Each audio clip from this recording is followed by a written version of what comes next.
for the other method that doesn't require a fancy jig, I'm just going to use a carpenter square or rafter square, a pencil, some painter's tape, and a tape measure. So we will do it here. I've already got this stuff kind of marked. First and foremost is find the center of the length of your drawer and then find the center of the height of your drawer. So those are the two big measurements, and because we want basically this center point in the panel, so where this check is. So obviously in order to do that, you can take the length of your drawer. We've got 17.5, which comes out to 8 3/4. And so we've got 8 3/4 marked right there on the drawer. And if you want to double check and make sure that you're getting it in the right spot, you just come from the other side and you can see it's still at 8 3/4, perfect. Now we will do our up and down.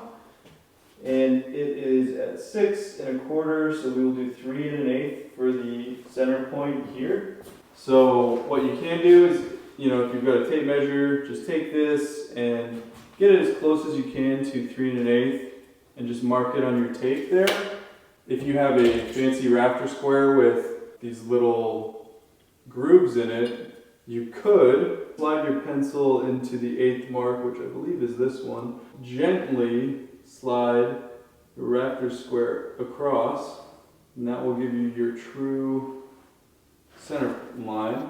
All right, so once you have your center cross, the next thing you're going to want to do is take your hardware and figure out the distance between your two screw holes. So our screw holes are going to be at 3 inches.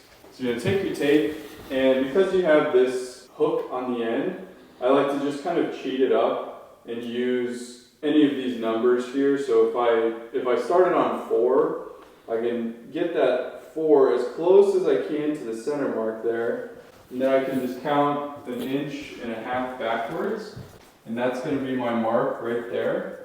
And I know that that will be one of my screw holes. It's a perfect 1.5 inches off center right there, and then I will do the exact same thing to the other side. So if I'm holding it at the 4, I will go 1.5 inches in there. At 5.5, I've got my other mark. The next course of action will be to drill. And when you're drilling, just try and hold your drill as level as you can. The trick you can do is you can get a piece of like scrap wood. I just have an old paint stick here. And you can kind of try and hold it roughly where you think those screw holes are going to pop through. And that will just help prevent a little bit of tear out that can happen on these back drawers. So I'm going to try and do that while I get these holes drilled, making sure that my fingers are safe.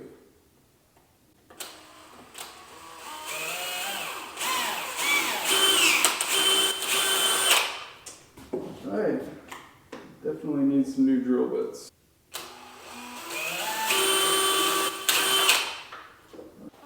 Alright, so now that we got our holes drilled, just remove your tape. Make sure that you don't have to erase any pencil lines off the nice finished cabinets. Stick your screws through. I like to get them both kind of started. So that way if my holes were drilled at a weird angle, this will kind of help correct them as I tighten it up.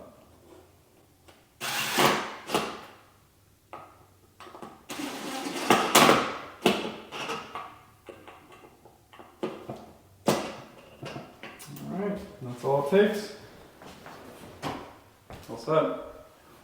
So to install the cabinet pulls on a door instead of a drawer using just a tape measure and a square, you're going to do a couple things differently, but the principle is kind of the same. You'll take some tape and just kind of protect your frame where you think that pull is going to be.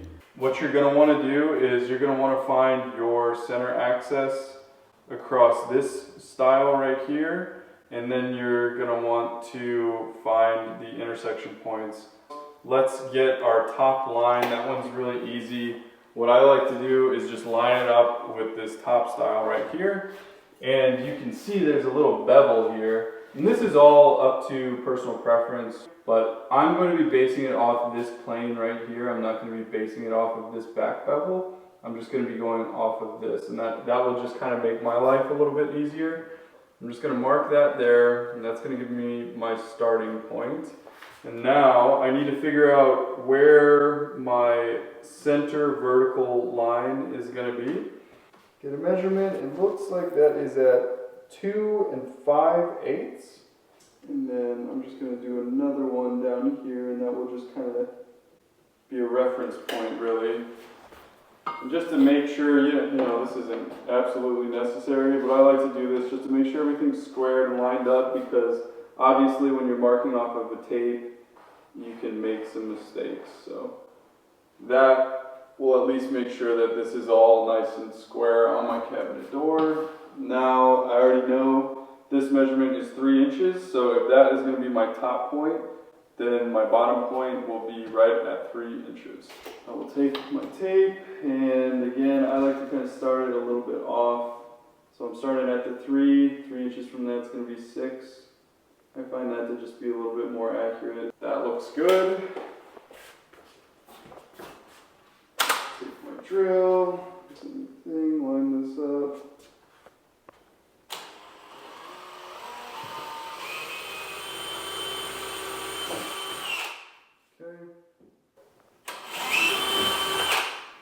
Alrighty.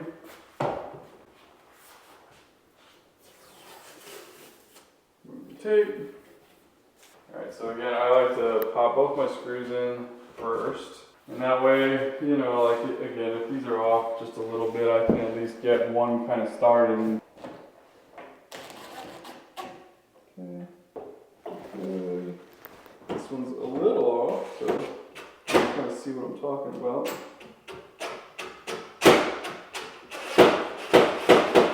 There we go. Okay.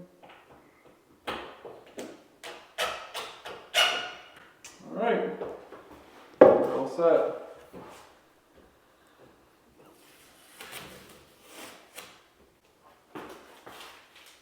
There you go.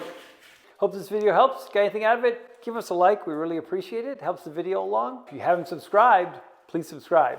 We'll see you in the next video. Thanks for watching.